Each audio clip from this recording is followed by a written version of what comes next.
sa vie, il peut partir n'importe quand et je peux vous rassurer que vous partirez n'importe quand. Parce que cette année, nous ne vous laisserons pas même un brin d'espace pour vous vivre. Que ce soit Makenga qui est en train de raconter des bêtises, un Rwandais de sang, un Rwandais d'origine, nous allons nous rassurer qu'ils puissent payer les millions de massacres et les millions de morts congolais. Qu'ils le veulent, qu'il pleuve ou qu'il neige, nous sommes après ces fesses. Et nous allons nous rassurer que cette histoire-là, cette année, ça sera fini. Nous n'entendrons plus jamais de ces Rwandais qui viennent au Congo. Et nous disons merci à Dieu de nous avoir préparés. Nous avons été distraits pendant 30 ans. Le moment est arrivé où les Congolais ont compris que non, fini cette bêtise-là. On ne va plus tolérer ça. Nous sommes là pour la victoire. Nous sommes là pour aller après chacun d'entre eux. Et ce sera ainsi. Bon courage à vous. Nous voulons voir ce général-là. Nous voulons voir combien il est général. Parce que nous irons après ses fesses. Nous allons nous rassurer qu'il doit répondre à toutes les bêtises commises au Congo démocratique. C'est clair. Un certain Nanga, nous serons avec vous. Il n'y a pas de pardon. Parce que le sang qui a coulé, c'est un sang des Congolais. Et vous allez répondre à ça.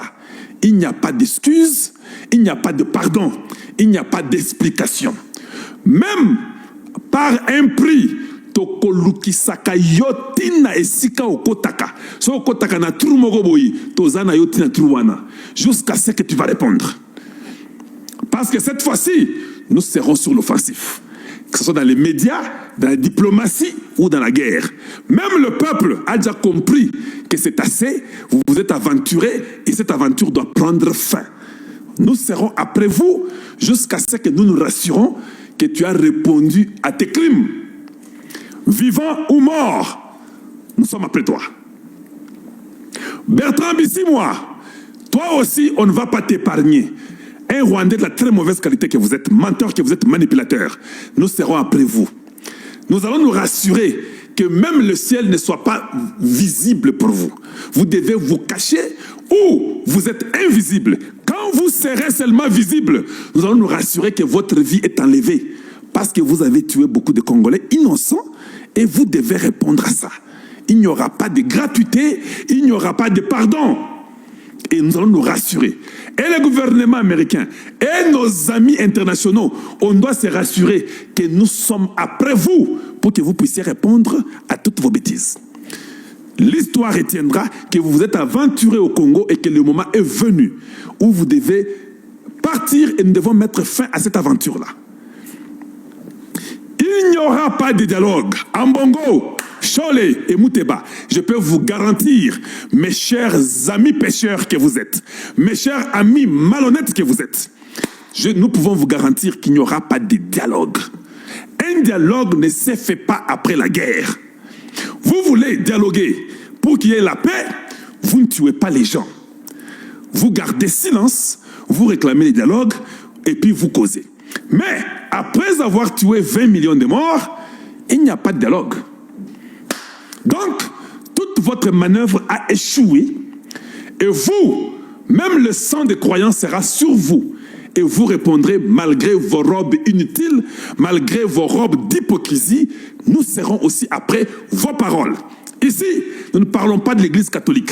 Ici, nous ne parlons pas de la chrétienté. Ici, nous parlons des bandits qui ont trahi tout un peuple, qui ont trahi la dignité d'une nation. Nous attaquerons que ces gens-là. Nous ne sommes pas après les chrétiens de l'Église catholique. Non, il y a des bons prêtres gentils. On n'a même pas besoin d'eux.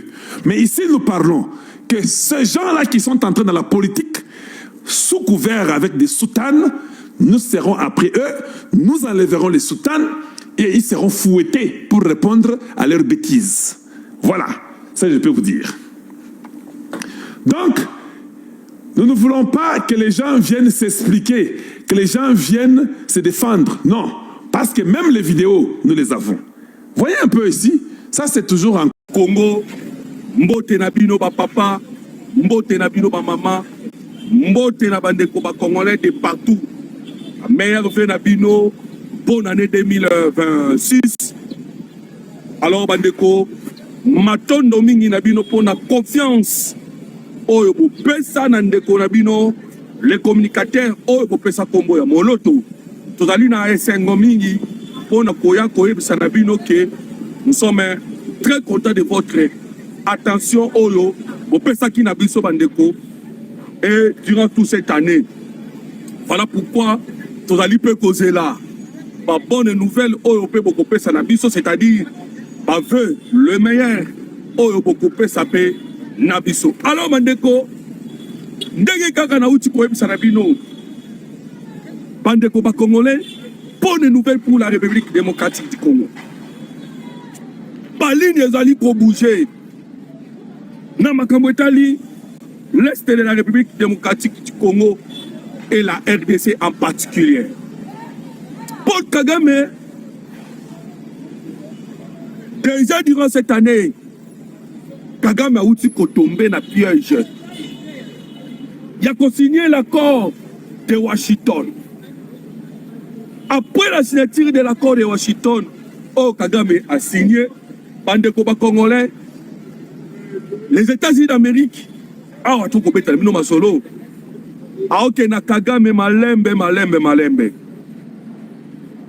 savez déjà que Kagame a salinini a déjà par américain Misapi, Paul Kagame a défié les États-Unis d'Amérique. Pourquoi? Parce que après la signature de l'accord de Washington, Kagame a quelque côté na Uvira.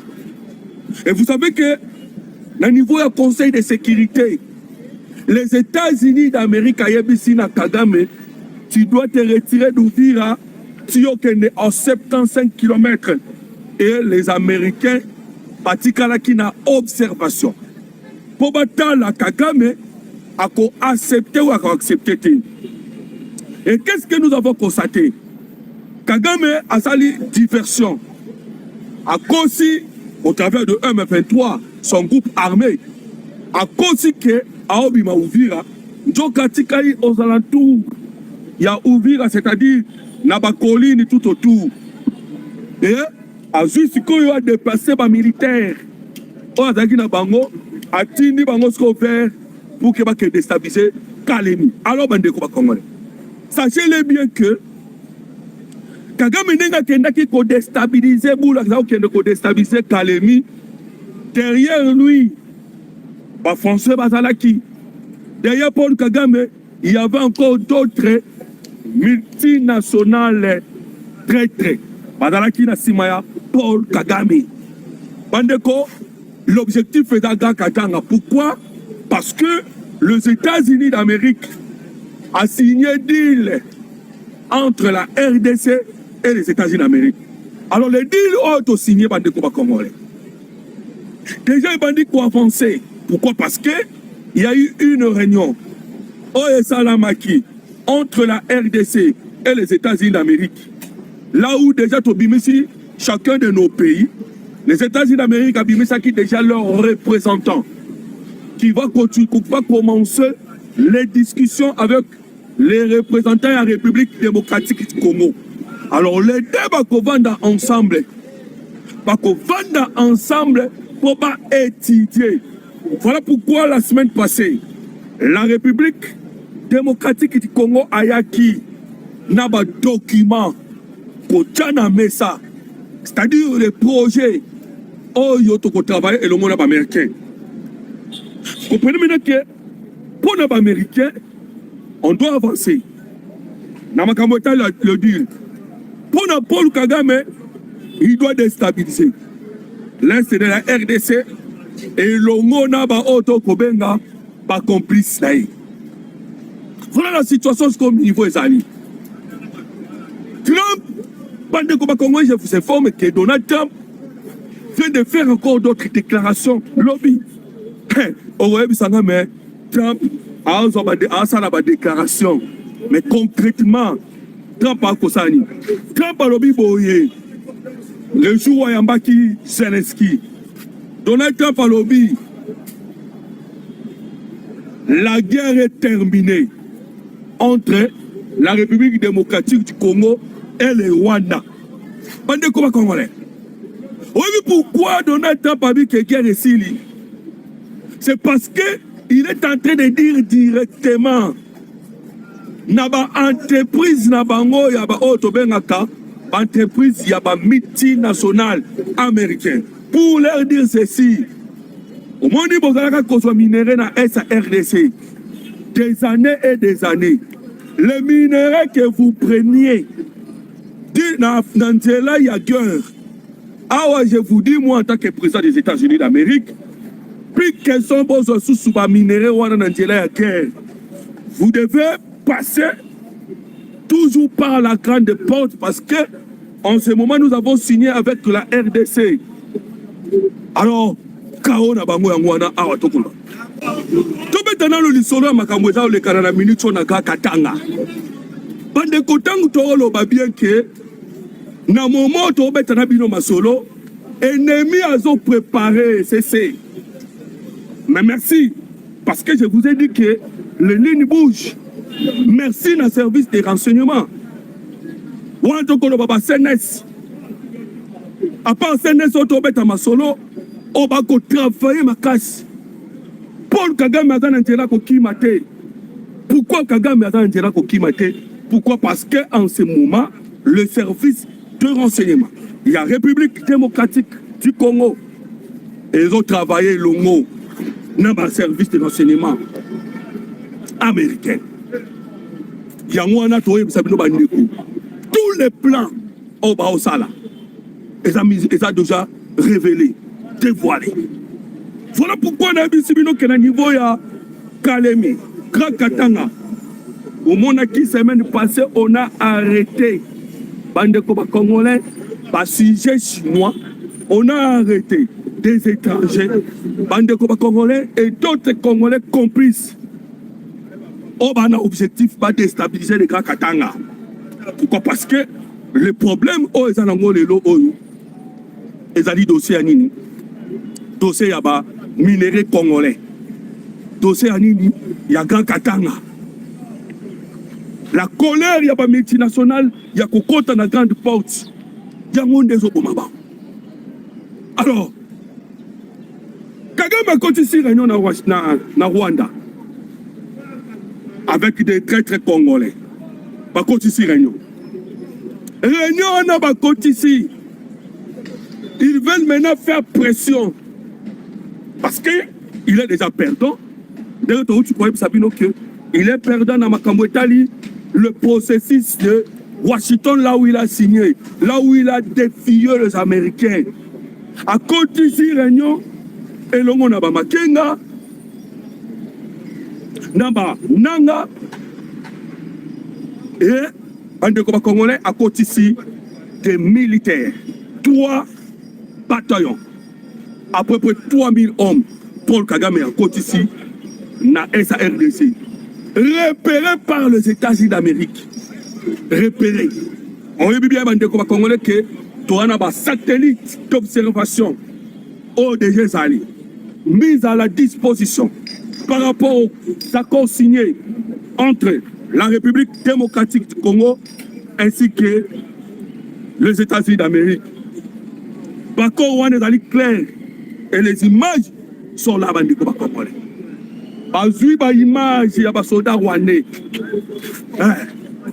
Yango tolo bandi ko bakongolais. Le gouvernement congolais doit savoir que Paul Kagame ndenga zawana a relâché. Kagame il sait déjà que sa tête est visée par les Américains. Il est en train de faire bataille à Sirivi. Il y a Yemoko. Bande Koya Rwanda est sous-souté. Ça, c'est maintenant Kagame est en train de faire tout ce possible pour la survie na Yemoko. Parce que, déjà, au un témoignage, il y a James Kabarebe. James Kabarebe à l'Obiboyu.